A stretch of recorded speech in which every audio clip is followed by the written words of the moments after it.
en parlant, l'étrange vieillard touchait à toutes les parties du tableau. Ici, 2 coups de pinceau, là un seul, mais toujours si à propos qu'on aurait dit une nouvelle peinture, mais une peinture trempée de lumière. Il travaillait avec une ardeur si passionnée que la sueur se perla sur son front dépouillé. Il allait si rapidement par de petits mouvements si impatients, si saccadés que pour le jeune Poussin, il semblait qu'il y eût dans le corps de ce bizarre personnage un démon qui agissait par ses mains en les prenant fantastiquement contre le gré de l'homme. L'éclat surnaturel des yeux, les convulsions qui semblaient l'effet d'une résistance, donnaient à cette idée un semblant de vérité qui devait agir sur une jeune imagination. Le vieillard allait disant « Paf, paf, paf, voilà comment cela se beurre, jeune homme. Venez, mes petites touches, faites-moi roussir ce ton glacial. Allons donc, pom, pom, pom, disait-il en réchauffant les parties où il avait signalé un défaut de vie, en faisant disparaître par quelques plaques de couleur les différences de tempérament et rétablissant l'unité de ton que voulait une ardente égyptienne. Vois-tu, petit, il n'y a que le dernier coup de pinceau qui compte.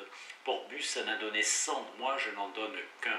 Personne ne nous sait gré de ce qui est dessous, sache bien cela. » Enfin, ce démon s'arrêta et se tournant vers Porbus et Poussin muet d'admiration, il leur dit « Cela ne vaut pas encore ma belle noiseuse, cependant on pourrait mettre son nom au bas d'une pareille œuvre. »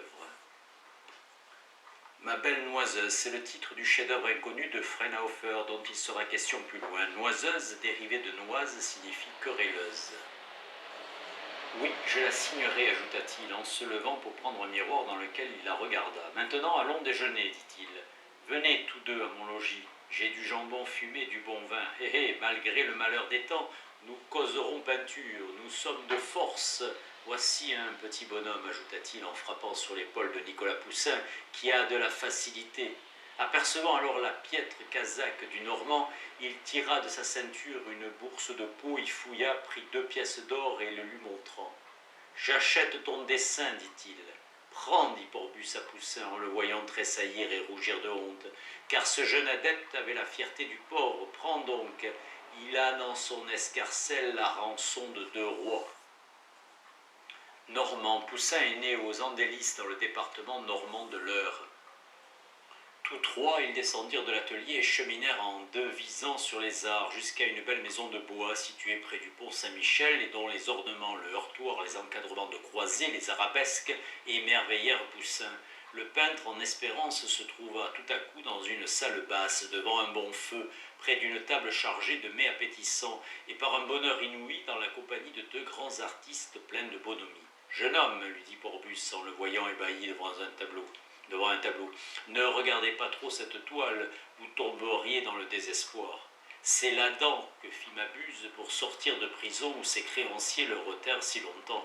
Cette figure offrait en effet une telle puissance de réalité que Nicolas Poussin commença dès ce moment à comprendre le véritable sens des confuses paroles dites par le vieillard. Adam, il s'agit sans doute d'Adam et d'Ève près de l'arbre fatal qui appartient au musée de Berlin. Celui-ci regardait le tableau d'un air satisfait mais sans enthousiasme et semblait dire « J'ai fait mieux. Il y a de la vie, dit-il, mon pauvre maître s'y est surpassé, mais il manquait encore un peu de vérité dans le fond de la toile. L'homme est bien vivant, il se lève et il va venir à nous. Mais l'air, le ciel, le vent que nous respirons, voyons et sentons n'y sont pas. Puis il n'y a encore là qu'un homme. Or le seul homme qui soit immédiatement sorti des mains de Dieu devait avoir quelque chose de divin qui manque. Mabuse le disait lui-même, avec dépit, quand il n'était pas ivre. » Poussin regardait alternativement le vieillard et Porbus avec une inquiète curiosité. Il s'approcha de celui-ci, comme pour lui demander le nom de leur hôte, mais le peintre se mit un doigt sur les lèvres d'un air de mystère, et le jeune homme, vivement intéressé, garda le silence. Espérons que tôt ou tard, quelques mots lui permettraient de deviner le nom de son hôte, dont la richesse et les talents étaient suffisamment attestés par le respect que Porbus lui témoignait, et par les merveilles entassées dans cette salle. Poussin, voyant sur la sombre boiserie de chêne un magnifique portrait de femme, s'écria « Quel beau Giorgione !»« Non, répondit le vieillard, vous voyez un de mes premiers barbouillages. »« Tu Dieu, je suis donc chez le dieu de la peinture, dit naïvement le Poussin. » Le vieillard sourit, comme un homme familiarisé depuis longtemps avec cet éloge. Maître Frauenhofer dit « Forbus, ne sauriez-vous faire venir un peu de votre bon vin du Rhin pour moi? 2 pipes, répondit le vieillard, une pour m'acquitter du plaisir que j'ai eu ce matin en voyant ta jolie pécheresse, et l'autre comme un présent d'amitié. Ah, si je n'étais pas toujours souffrant, reprit Porbus, et si vous vouliez me laisser voir votre belle noiseuse, je pourrais faire quelques peintures hautes, larges et profondes, où les figures seraient de grandeur naturelle. Montrez mon œuvre, s'écria le vieillard tout ému. Non, non, je dois la perfectionner encore. Hier, vers le soir, dit-il, j'ai cru avoir fini. Ses yeux me semblaient humides, sa chair était agitée, les tresses de ses cheveux remuaient. Elle respirait. Quoique j'ai trouvé le moyen de réaliser sur une toile plate le relief et la rondeur de la nature, ce matin au jour, j'ai reconnu mon erreur. Ah, pour arriver à ce résultat glorieux, j'ai étudié à fond les grands maîtres du coloris, j'ai analysé et soulevé couche par couche les tableaux de Titien, ce roi de la lumière. J'ai, comme ce peintre souverain, ébauché ma figure dans un ton clair, avec une pâte souple et nourrie, car l'ombre n'est qu'un accident, retiens cela, petit. Un accident. L'ombre est un accident en ce sens qu'elle s'exprime par les reflets de la lumière. Delacroix écrit dans son journal « Il n'y a pas d'ombre proprement dite, il n'y a que des reflets ». Puis je suis revenu sur mon œuvre et au moyen de demi-teintes et de glacis dont je diminuais de plus en plus la transparence, j'ai rendu les ombres les plus vigoureuses et jusqu'aux noirs les plus fouillés, car les ombres des peintres ordinaires sont d'une autre nature que leur ton éclairé. C'est du bois, de l'airain, c'est tout ce que vous voudrez, excepté de la chair dans l'ombre. On sent que si leur figure changeait les positions, les places ombrées ne se nettoieraient pas et ne deviendraient pas lumineuses. J'ai évité ce défaut où beaucoup d'entre les plus illustres sont tombés et chez moi la blancheur se révèle sous l'opacité de l'ombre la plus soutenue. Comme une foule d'ignorants qui s'imaginent dessiner correctement parce qu'ils font un trait soigneusement ébarbé. Je n'ai pas marqué sèchement les bords extérieurs de ma figure et fait ressortir jusqu'au moindre détail anatomique, car le corps humain ne finit pas par des lignes ébarbées dont on a fait disparaître les bavures. En cela, les sculpteurs peuvent plus s'approcher de la vérité que nous autres. La nature comporte une suite de rondeurs qui s'enveloppent les unes dans les autres. Une suite de rondeurs. La nature ne se présente pas au regard du peintre sous la forme de la linéarité, mais sous celle de la circularité ou de la sphéricité déterminée par l'entrecroisement des contours. Delacroix l'exprime en ces termes. La première et la plus importante chose en peinture, ce sont les contours. Rigoureusement parlant, le dessin n'existe pas.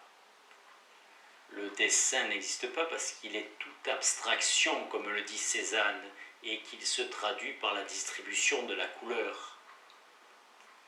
Ne riez pas, jeune homme, quelque singulier que vous paraisse ce mot, vous en comprendrez quelques jours les raisons, la ligne et le moyen par lequel l'homme se rend compte de l'effet de la lumière sur les objets.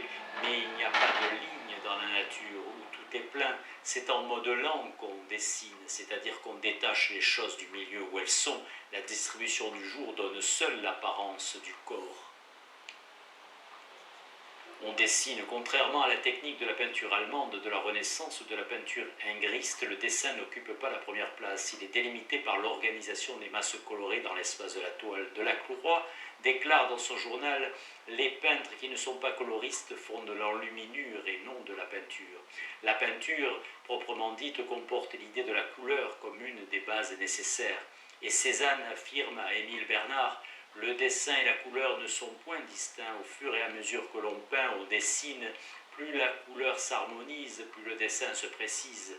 Quand la couleur est à sa richesse, la forme est à sa plénitude. » L'apparence au corps, selon Delacroix, ce sont la perspective, le clair-obscur et la couleur qui animent les corps.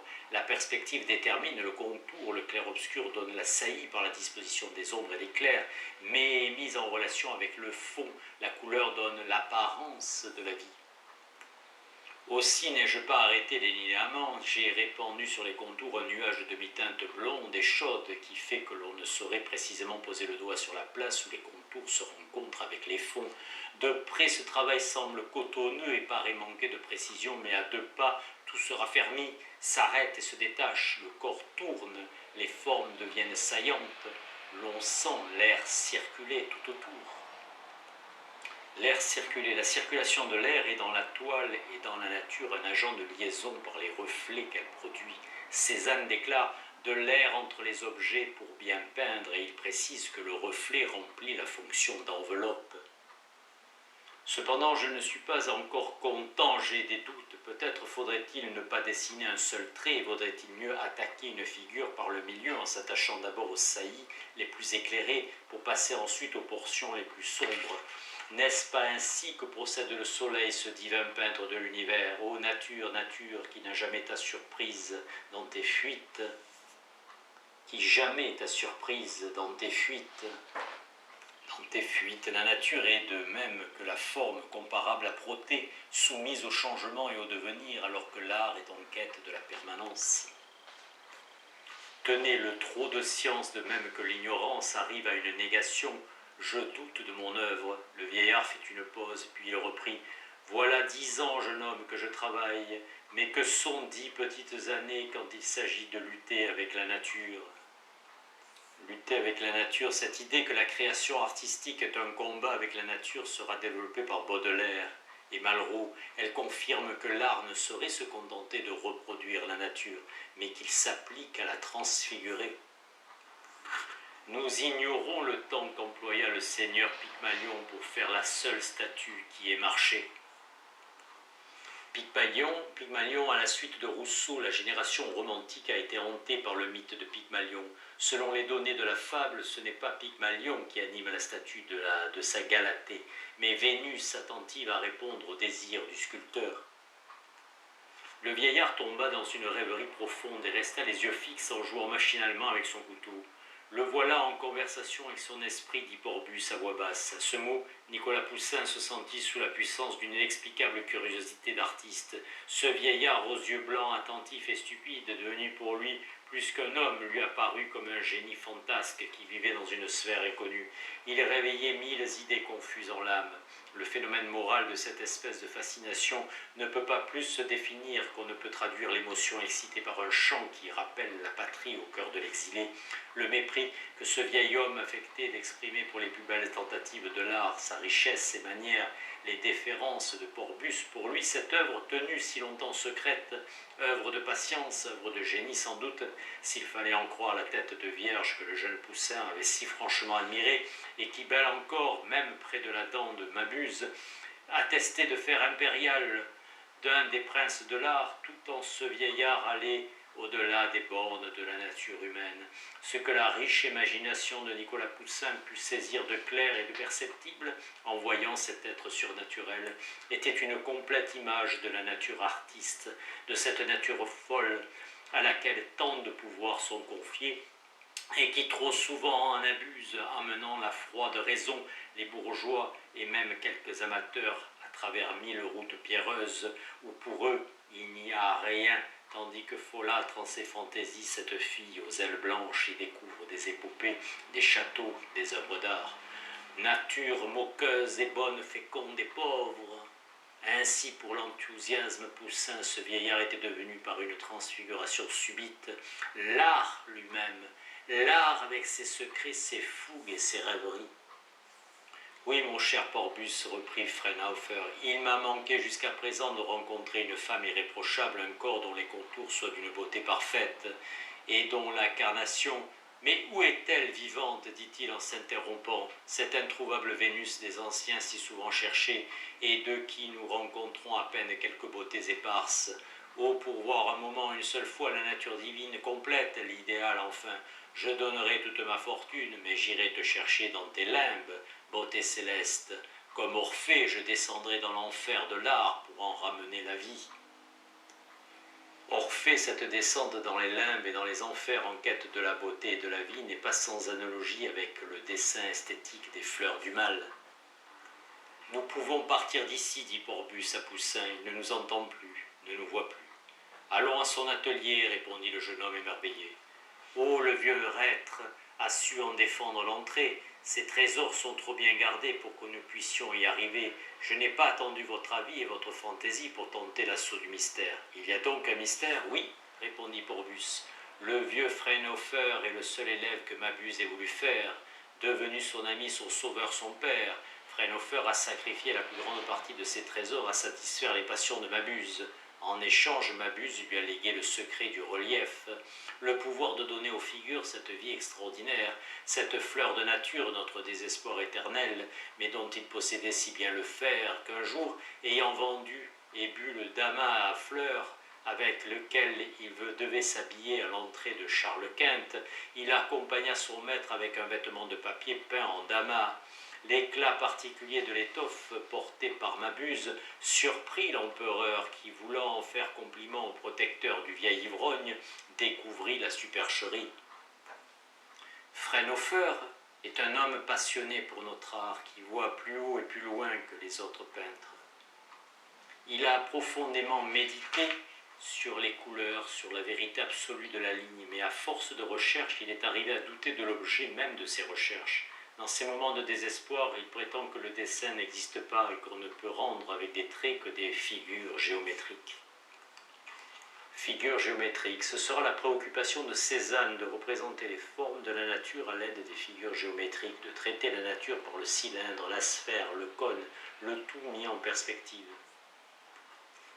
Ce qui est au-delà du vrai, puisqu'avec le trait et le noir, qui n'est pas une couleur, on peut faire une figure, ce qui prouve que notre art est, comme la nature, composé d'une infinité d'éléments. Le dessin donne un squelette, la couleur est la vie, mais la vie dans le squelette est une chose plus incomplète que le squelette sans la vie. Le squelette sans la vie, le dessin est la composante statique, l'ossature, tandis que la couleur introduit le mouvement, chargé d'animer les formes à l'intérieur de la toile. Enfin, il y a quelque chose de plus vrai que tout ceci, c'est que la pratique et l'observation sont tout chez un peintre, et que si le raisonnement et la poésie se querellent avec les brosses, on arrive au doute comme le bonhomme qui est aussi fou que peintre. Peintre sublime, il a eu le malheur de naître riche, ce qui lui a permis de divaguer. Ne l'imitez pas, travaillez. Les peintres ne doivent méditer que les brosses à la main. Naître riche, la richesse de Fraunhofer s'oppose à la pauvreté de Poussin comme un obstacle au travail de la création et une incitation à la réflexion improductive. Les brosses à la main, c'est là un axiome fondamental de l'esthétique balzacienne, établissant la complémentarité de la pensée et du faire, de la réflexion et du métier. Dans La cousine bête, le romancier confirme que c'est par le travail que l'artiste parvient à synthétiser les deux pôles de la création, la conception et l'exécution. Émile Bernard, en écrivant à propos de Cézanne, son mode d'étude était une méditation, le pinceau à la main, ne fait que paraphraser le chef-d'œuvre inconnu. L'autrier note que Balzac emploie indifféremment pinceau et brosse pour désigner les instruments du peintre.